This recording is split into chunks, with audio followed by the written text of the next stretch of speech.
Today is Monday, December 22, 2025. I'm Pastor Michael, and this is Wilderness Wanderings.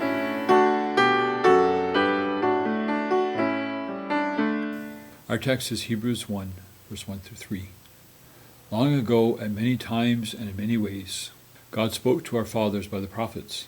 But in these last days he has spoken to us by his Son, whom he appointed the heir of all things, through whom also he created the world. He is the radiance of the glory of God, and the exact imprint of his nature, and he upholds the universe by the word of his power. After making purification for sins, he sat down at the right hand of the Majesty on high. Human words muddy the beauty of this profound text. How can we convey the intensity with which God desires to communicate with his people? At many times and in many ways, Adam and Eve in the garden in the cool of the day, God calls out, "Where are you?" God leads Israel out of Egypt with fire and cloud and chisels his intentions for them on stone tablets with his own finger. God calls Israel back to himself with fire by burning up Elijah's altar. And in a quiet whisper he asks Elijah, "What are you doing here?" All these communications pale in comparison to his Son. He now speaks to us through his own Son. What can we say about him? This is the Son who will inherit all things. When the history of this age comes to its grand conclusion, the Son will reign over all. What can we say about this Son? This is the Son through whom God created the world.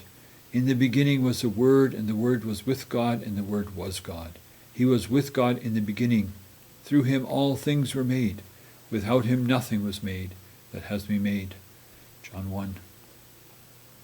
What can we say about this Son? He is the radiance of God's glory, the exact imprint of his nature. If we care to see God, all we need to do is look at his Son. What Jesus does and says is what God does and says. What can we say about this Son?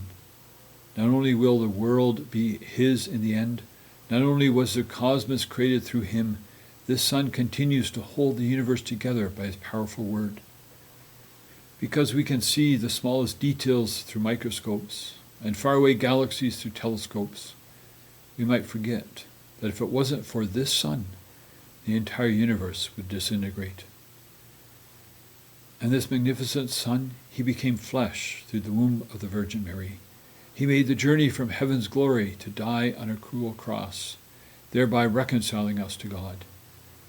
This Son who lay helpless in Mary's arms, who lay exhausted in a tempest-tossed fishing boat, who lay dead in the tomb, is now seated at the right hand of God in glory. There is a mystery in this grandeur. God speaks to us through his Son, a babe.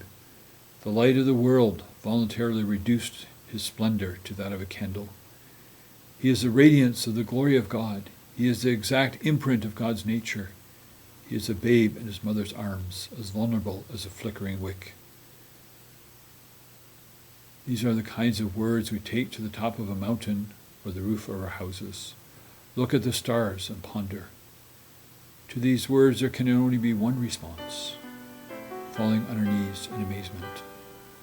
As you journey on, go with the blessing of God.